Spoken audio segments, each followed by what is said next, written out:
called him Moshe the Beadle, as if his entire life he had never had a surname. He was the jack of all trades in a Hasidic house of prayer, a shtibel. The Jews of Siget, the little town in Transylvania where I spent my childhood, were fond of him. He was poor and lived in utter penury. As a rule, our townspeople, while they did help the needy, did not particularly like them. Moshe the Beadle was the exception. He stayed out of people's way. His presence bothered no one. He had mastered the art of rendering himself insignificant, invisible. Physically, he was as awkward as a clown. His waif-like shyness made people smile. As for me, I liked his wide, dreamy eyes gazing off into the distance. He spoke little.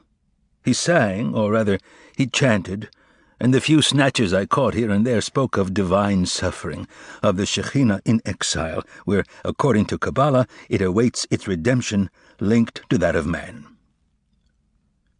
I met him in 1941. I was almost 13 and deeply observant. By day I studied Talmud, and by night I would run to the synagogue to weep over the destruction of the temple. One day I asked my father to find me a master who could guide me in my studies of Kabbalah. "You are too young for that. Maimonides tells us that one must be 30 before venturing into the world of mysticism, a world fraught with peril. First you must study the basic subjects, those you are able to comprehend." My father was a cultured man, rather unsentimental. He rarely displayed his feelings, not even within his family, and was more involved with the welfare of others than with that of his own kin. The Jewish community of Siget held him in highest esteem. His advice on public and even private matters was frequently sought. There were 4 of us children, Hilda, the eldest, then B, I was the third, and the only son, Tzipora, was the youngest. My parents ran a store. Hilda and B helped with the work. As for me, my place was in the house of study, or so they said. "There are no Kabbalists in Siget," my father would often tell me. He wanted to drive the idea of studying Kabbalah from my mind.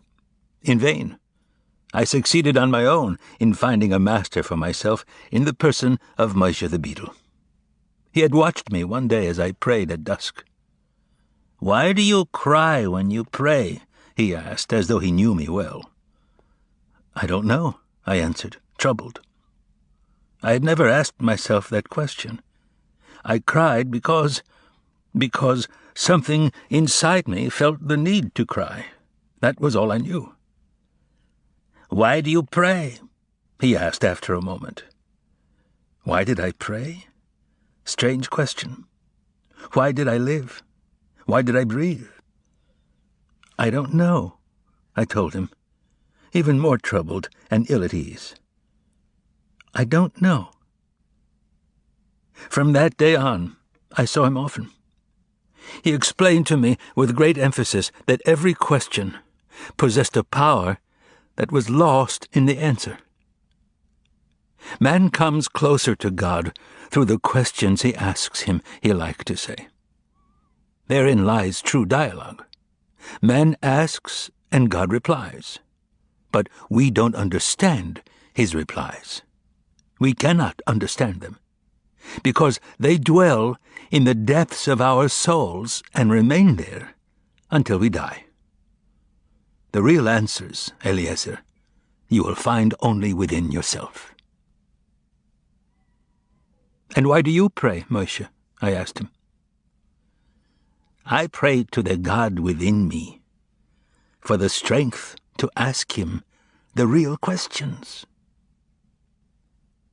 We spoke that way almost every evening, remaining in the synagogue long after all the faithful had gone, sitting in the semi-darkness where only a few half-burnt candles provided a flickering light. One evening, I told him how unhappy I was not to be able to find in Siget a master to teach me the Zohar, the Kabbalistic works, the secrets of Jewish mysticism. He smiled indulgently. After a long silence, he said, "There are 1,001 gates. allowing entry into the orchard of mystical truth. Every human being has his own gate. He must not err and wish to enter the orchard through a gate other than his own. That would present a danger not only for the one entering, but also for those who are already inside. And Moshe the Beadle, the poorest of the poor of Siget, spoke to me for hours on end about the Kabbalah's revelations and its mysteries. Thus began my initiation. Together we would read over and over again the same page of the Zohar, not to learn it by heart, but to discover within the very essence of divinity. And in the course of those evenings, I became convinced that Moshe the Beadle would help me enter eternity, into that time when question and answer would become one. And then, one day, all foreign Jews were expelled from Siget, and Moshe the Beadle was a foreigner. Crammed into cattle cars by the Hungarian police, they cried silently. Standing on the station platform, we too were crying. The train disappeared over the horizon. All that was left was thick, dirty smoke. Behind me someone said, sighing, "What do you expect? That's war." The deportees were quickly forgotten. A few days after they left, it was rumored that they were in Galicia, working, and even that they were content with their fate. Days went by, then weeks and months. Life was normal again. A calm, reassuring wind blew through our homes. The shopkeepers were doing good business, the students lived among their books, and the children played in the streets. One day, as I was about to enter the synagogue, I saw Moshe the Beadle sitting on a bench near the entrance. He told me what had happened to him and his companions. The train with the deportees had crossed the Hungarian border and, once in Polish territory, had been taken over by the Gestapo. The train had stopped. The Jews were ordered to get off and onto waiting trucks. The trucks headed toward a forest. There, everybody was ordered to get out. They were forced to dig huge trenches. When they had finished their work, the men from the Gestapo began theirs. Without passion or haste, they shot their prisoners, who were forced to approach the trench one by one and offer their necks. Infants were tossed into the air and used as targets for the machine guns. This took place in the Galician forest near Colomea. How had he, Moshe the Beadle, been able to escape? By a miracle. He was wounded in the leg and left for dead. Day after day, night after night, he went from one Jewish house to the next, telling his story and that of Malka, the young girl who lay dying for 3 days, and that of Toby, the tailor, who begged to die before his sons were killed. Moshe was not the same. The joy in his eyes was gone. He no longer sang. He no longer mentioned either God or Kabbalah. He spoke only of what he had seen. But people not only refused to believe his tales, they refused to listen. Some even insinuated that he only wanted their pity, that he was imagining things. Others flatly said that he had gone mad. As for Moshe, he wept and pleaded, "Jews, listen to me, that's all I ask of you. No money, no pity, just listen to me," he kept shouting in synagogue between the prayer at dusk and the evening prayer. Even I did not believe him. I often sat with him after services and listened to his tales, trying to understand his grief. But all I felt was pity. "They think I'm mad," he whispered, and tears like drops of wax flowed from his eyes. Once I asked him the question, "Why do you want people to believe you so much?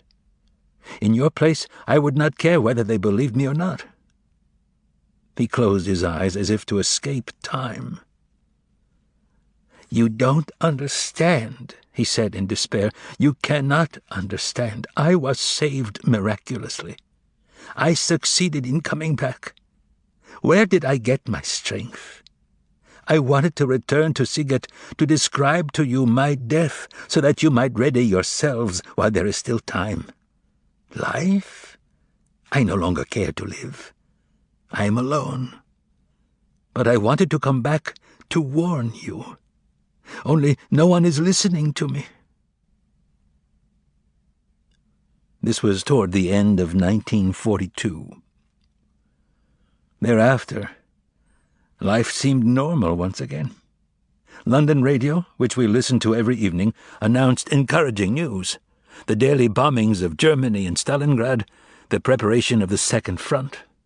And so we, the Jews of Sighet, waited for better days that surely were soon to come. I continued to devote myself to my studies, Talmud during the day and Kabbalah at night. My father took care of his business and the community. My grandfather came to spend Rosh Hashanah with us so as to attend the services of the celebrated Rebbe of Borsche. My mother was beginning to think it was high time to find an appropriate match for Hilda. Thus passed the year 1943. Spring 1944. Splendid news from the Russian front. There could no longer be any doubt Germany would be defeated. It was only a matter of time, months or weeks, perhaps. The trees were in bloom. It was a year like so many others, with its spring, its engagements, its weddings, and its births. The people were saying, "The Red Army is advancing with giant strides. Hitler will not be able to harm us, even if he wants to." Yes, we even doubted his resolve to exterminate us. Annihilate an entire people? Wipe out a population dispersed throughout so many nations, so many millions of people? By what means? In the middle of the 20th century? And thus my elders concerned themselves with all manner of things: strategy, diplomacy, politics, and Zionism, but not with their own fate. Even Moshe the Beadle had fallen silent. He was weary of talking. He would drift through synagogue or through the streets, hunched over, eyes cast down, avoiding people's gaze. In those days, it was still possible to buy emigration certificates to Palestine. I had asked my father to sell everything, to liquidate everything, and to leave. "I'm too old, my son," he answered. "Too old to start a new life. Too old to start from scratch in some distant land." Budapest radio announced that the fascist party had seized power. The regent, Miklos Horthy, was forced to ask a leader of the pro-Nazi Nyilosh party to form a new government. Yet we still were not worried. Of course, we had heard of the fascists, but it was all in the abstract. It meant nothing more to us than a change of ministry. The next day brought really disquieting news. German troops had penetrated Hungarian territory with the government's approval. Finally, people began to worry in earnest. One of my friends, Moshe Chaim Berkovitz, returned from the capital for Passover and told us the Jews of Budapest live in an atmosphere of fear and terror. Anti-Semitic acts take place every day, in the streets, on the trains. The fascists attack Jewish stores, synagogues. The situation is becoming very serious. The news spread through Sighet like wildfire. Soon that was all people talked about. But not for long. Optimism soon revived. The Germans will not come this far. They will stay in Budapest. For strategic reasons, for political reasons. In less than 3 days, German army vehicles made their appearance on our streets. Anguish. German soldiers, with their steel helmets and their death's head emblem. Still, our first impressions of the Germans were rather reassuring. The officers were billeted in private homes, even in Jewish homes. Their attitude toward their hosts was distant but polite. They never demanded the impossible, made no offensive remarks, and sometimes even smiled at the lady of the house. A German officer lodged in the Khan's house across the street from us. We were told he was a charming man, calm, likable, and polite. 3 days after he moved in, he brought Mrs. Khan a box of chocolates. The optimists were jubilant. "Well, what did we tell you? You wouldn't believe us. There they are, your Germans. What do you say now? Where is their famous cruelty?" The Germans were already in our town. The fascists were already in power. The verdict was already out. And the Jews of Sighet were still smiling. The 8 days of Passover. The weather was sublime. My mother was busy in the kitchen. The synagogues were no longer open. People gathered in private homes. No need to provoke the Germans. Almost every rabbi's home became a house of prayer. We drank, we ate, we sang. The Bible commands us to rejoice during the 8 days of celebration. But our hearts were not in it. We wished the holiday would end, so as not to have to pretend. On the 7th day of Passover, the curtain finally rose. The Germans arrested the leaders of the Jewish community. From that moment on, everything happened very quickly. The race toward death had begun. First edict: Jews were prohibited from leaving their residences for 3 days under penalty of death. Moshe the Beadle came running to our house. "I warned you," he shouted, and left without waiting for a response. The same day, the Hungarian police burst into every Jewish home in town. A Jew was henceforth forbidden to own gold, jewelry, or any valuables. Everything had to be handed over to the authorities under penalty of death. My father went down to the cellar and buried our savings. As for my mother, she went on tending to the many chores in the house. Sometimes she would stop and gaze at us in silence. 3 days later, a new decree. Every Jew had to wear the yellow star. Some prominent members of the community came to consult with my father, who had connections at the upper levels of the Hungarian police. They wanted to know what he thought of the situation. My father's view was that it was not all bleak. Or perhaps he just did not want to discourage the others, to throw salt on their wounds. "The yellow star? So what? It's not lethal." Poor father. Of what, then, did you die? But new edicts were already being issued. We no longer had the right to frequent restaurants or cafes, to travel by rail, to attend synagogue, to be on the streets after 6 o'clock in the evening. Then came the ghettos. 2 ghettos were created in Sighet. A large one in the center of town occupied 4 streets, and another smaller one extended over several alleyways on the outskirts of town. The street we lived on, Serpent Street, was in the first ghetto. We therefore could remain in our house, but as it occupied a corner, the windows facing the street outside the ghetto had to be sealed. We gave some of our rooms to relatives who had been driven out of their homes. Little by little, life returned to normal. The barbed wire that encircled us like a wall did not fill us with real fear. In fact, we felt this was not a bad thing. We were entirely among ourselves, a small Jewish republic. A Jewish council was appointed, as well as a Jewish police force, a welfare agency, a labor committee, a health agency, a whole governmental apparatus. People thought this was a good thing. We would no longer have to look at all those hostile faces, endure those hate-filled stares. No more fear, no more anguish. We would live among Jews, among brothers. Of course, there still were unpleasant moments. Every day the Germans came looking for men to load coal into the military trains. Volunteers for this kind of work were few, but apart from that, the atmosphere was oddly peaceful and reassuring.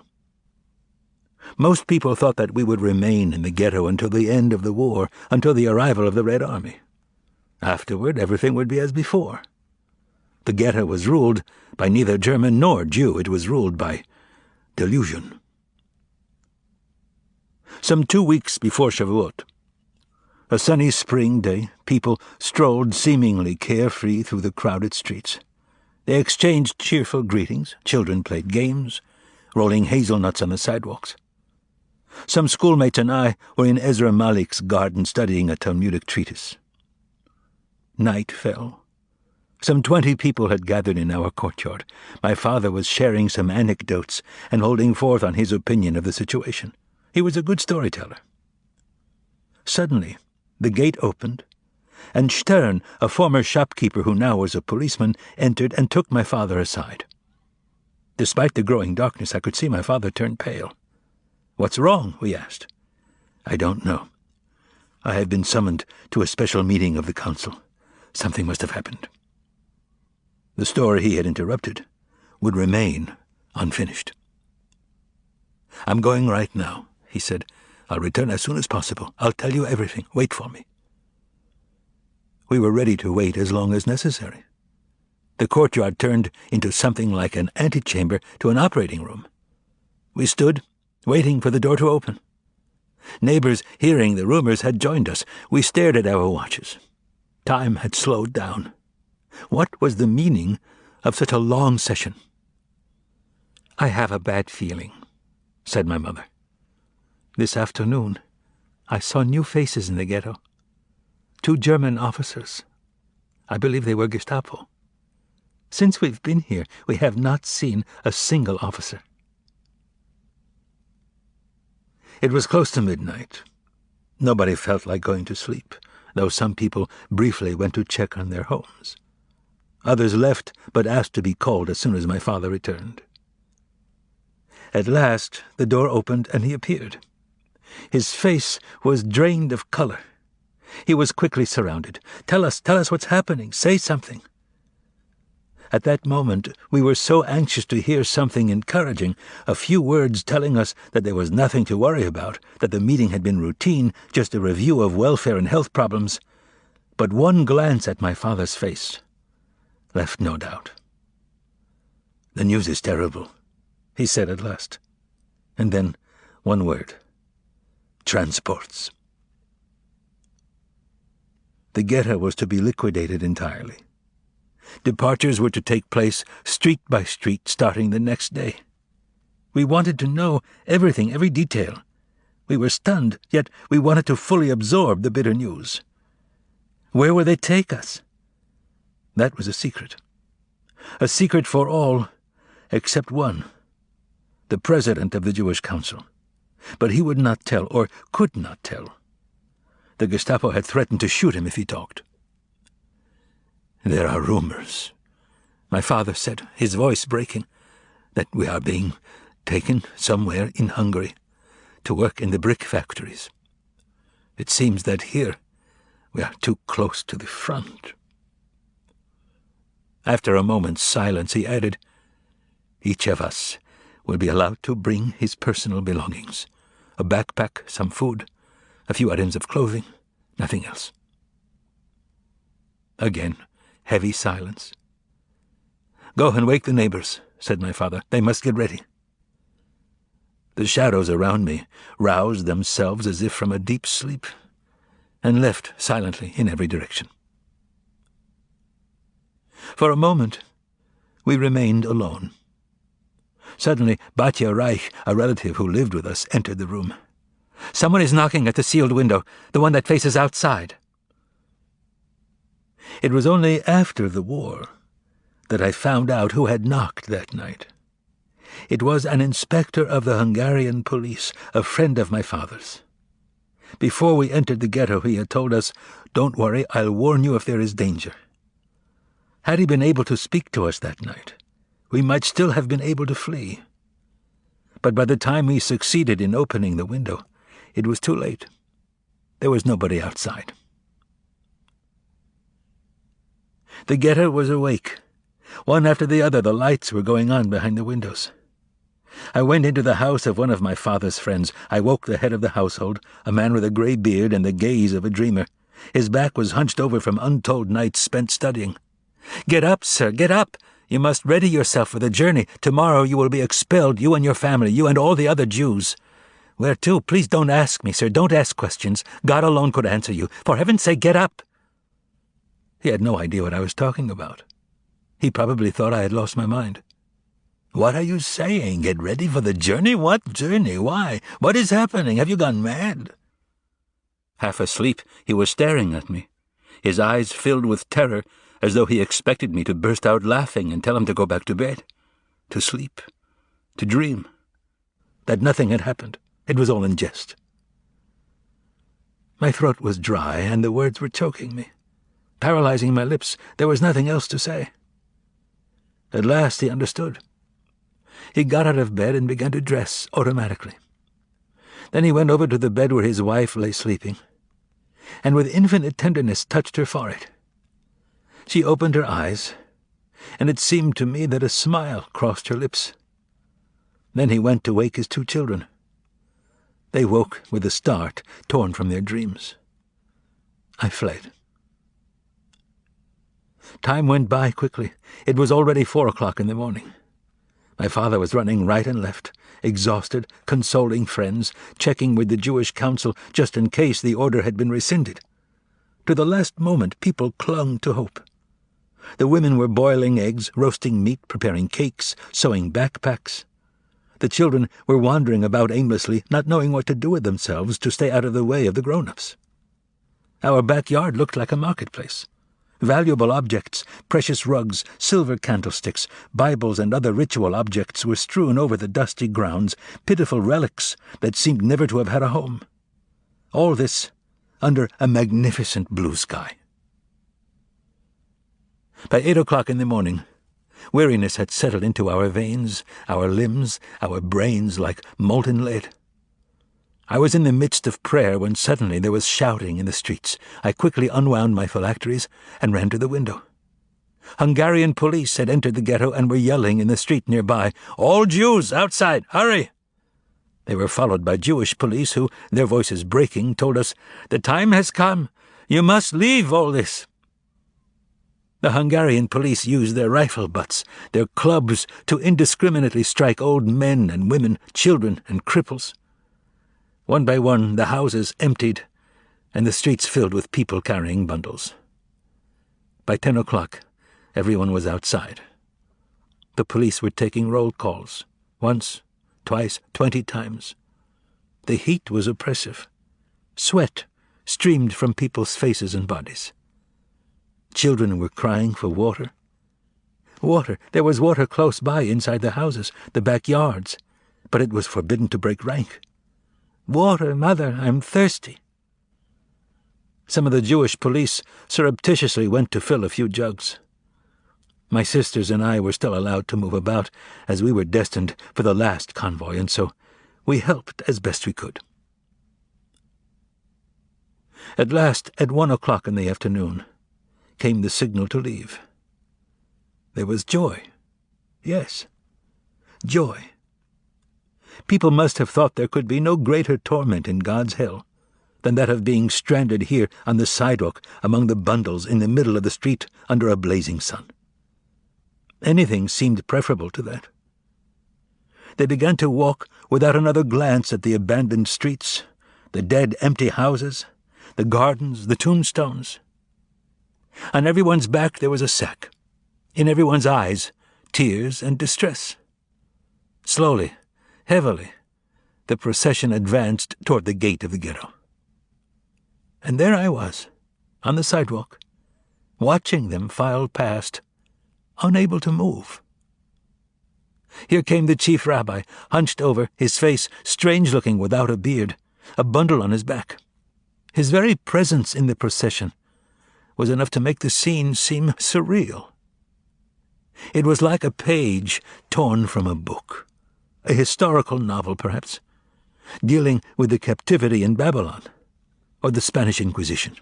They passed me by, one after the other, my teachers, my friends, the others, some of whom I had once feared, some of whom I had found ridiculous, all those whose lives I had shared for years.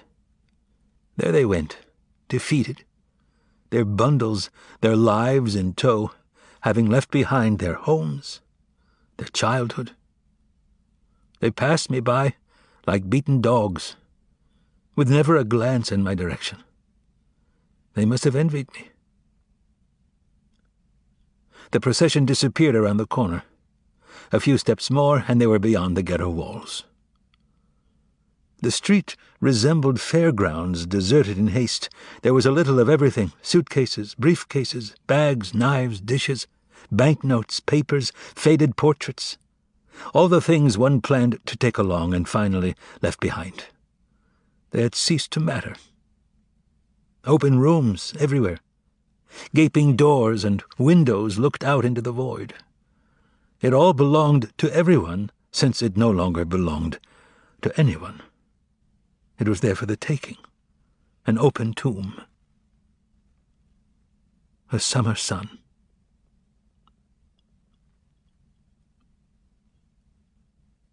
We had spent the day without food.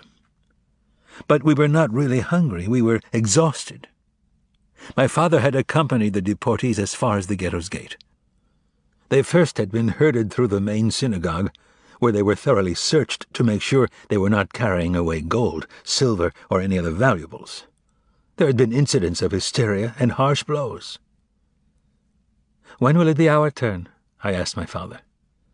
"The day after tomorrow, unless things work out. A miracle, perhaps." Where were the people being taken? Did anyone know yet? No. The secret was well kept. Night had fallen. That evening we went to bed early. My father said, "Sleep peacefully, children. Nothing will happen until the day after tomorrow, Tuesday." Monday went by like a small summer cloud, like a dream in the first hours of dawn. Intent on preparing our backpacks, on baking breads and cakes, we no longer thought about anything. The verdict had been delivered. That evening, our mother made us go to bed early. To conserve our strength, she said. It was to be the last night spent in our house. I was up at dawn. I wanted to have time to pray before leaving. My father had risen before all of us to seek information in town. He returned around 8 o'clock. Good news. We were not leaving town today. We were only moving to the small ghetto. That is where we were to wait for the last transport. We would be the last to leave. At 9 o'clock, the previous Sunday's scenes were repeated. Policemen wielding clubs were shouting, "All Jews outside!" We were ready. I went out first. I did not want to look at my parents' faces. I did not want to break into tears. We remained sitting in the middle of the street, like the others 2 days earlier. The same hellish sun, the same thirst. Only there was no one left to bring us water. I looked at my house in which I had spent years seeking my God, fasting to hasten the coming of the Messiah, imagining what my life would be like later. Yet I felt little sadness. My mind was empty. "Get up, roll call." We stood. We were counted. We sat down. We got up again, over and over. We waited impatiently to be taken away. What were they waiting for? Finally the order came. "Forward! March!" My father was crying. It was the first time I saw him cry. I had never thought it possible. As for my mother, she was walking, her face a mask, without a word, deep in thought.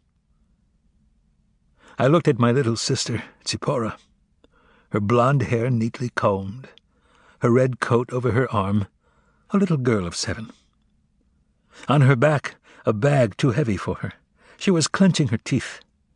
She already knew it was useless to complain. Here and there the police were lashing out with their clubs. "Faster!" I had no strength left.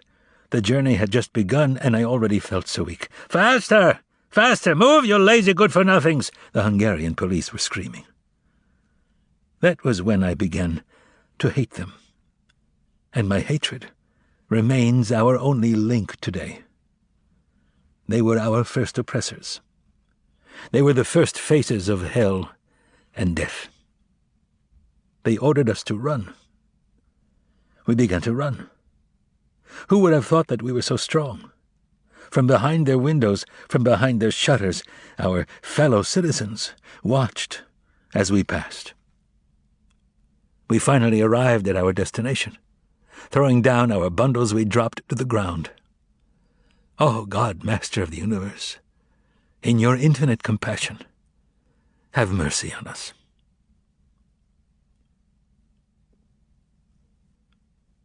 The small ghetto. Only 3 days ago, people were living here. People who owned the things we were using now. They had been expelled, and we had already forgotten all about them. The chaos was even greater here than in the large ghetto. Its inhabitants evidently had been caught by surprise. I visited the rooms that had been occupied by my Uncle Mendel's family. On the table, a half-finished bowl of soup. A platter of dough waiting to be baked. Everywhere on the floor there were books. Had my uncle meant to take them along? We settled in. What a word. I went looking for wood. My sisters lit a fire. Despite her fatigue, my mother began to prepare a meal. We cannot give up. We cannot give up, she kept repeating. People's morale was not so bad. We were beginning to get used to the situation. There were those who even voiced optimism. The Germans were running out of time to expel us, they argued. Sadly, for those who had already been deported, it would be too late. As for us, chances were that we would be allowed to go on with our miserable little lives until the end of the war. The ghetto was not guarded. One could enter and leave as one pleased. Maria, our former maid, came to see us. Sobbing, she begged us to come with her to her village where she had prepared a safe shelter. My father wouldn't hear of it. He told me and my big sisters, "If you wish, go there. I shall stay here with your mother and the little one." Naturally, we refused to be separated. Night. No one was praying for the night to pass quickly. The stars were but sparks of the immense conflagration that was consuming us. Were this conflagration to be extinguished one day, nothing would be left in the sky but extinct stars and unseeing eyes. There was nothing else to do but to go to bed, in the beds of those who had moved on. We needed to rest, to gather our strength. At daybreak the gloom had lifted. The mood was more confident. There were those who said, "Who knows, they may be sending us away for our own good. The front is getting closer, we shall soon hear the guns. And then surely the civilian population will be evacuated." They worry lest we join the partisans. As far as I'm concerned, this whole business of deportation is nothing but a big farce. Don't laugh. They just want to steal our valuables and jewelry. They know that it has all been buried and that they will have to dig to find it. So much easier to do when the owners are on vacation. On vacation. This kind of talk that nobody believed helped pass the time. The few days we spent here went by, pleasantly enough, in relative calm. People rather got along. There no longer was any distinction between rich and poor, notables and the others. We were all people condemned to the same fate, still unknown. Saturday, the day of rest, was the day chosen for our expulsion. The night before we had sat down to the traditional Friday night meal. We had said the customary blessings over the bread and the wine, and swallowed the food in silence. We sensed that we were gathered around the familial table for the last time. I spent that night going over memories and ideas and was unable to fall asleep. At dawn, we were in the street, ready to leave. This time there were no Hungarian police. It had been agreed that the Jewish Council would handle everything by itself. Our convoy headed toward the main synagogue. The town seemed deserted, but behind the shutters, our friends of yesterday were probably waiting for the moment when they could loot our homes. The synagogue resembled a large railroad station. Baggage and tiers.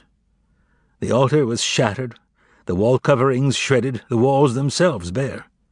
There were so many of us we could hardly breathe. The 24 hours we spent there were horrendous. The men were downstairs, the women upstairs. It was Saturday, the Sabbath. And it was as though we were there to attend services. Forbidden to go outside, people relieved themselves in a corner. The next morning we walked toward the station, where a convoy of cattle cars was waiting. The Hungarian police made us climb into the cars, 80 persons in each one. They handed us some bread, a few pails of water. They checked the bars on the windows to make sure they would not come loose. The cars were sealed. One person was placed in charge of every car. If someone managed to escape, that person would be shot. 2 Gestapo officers strolled down the length of the platform. They were all smiles. All things considered, it had gone very smoothly. A prolonged whistle pierced the air. The wheels began to grind. We were on our way.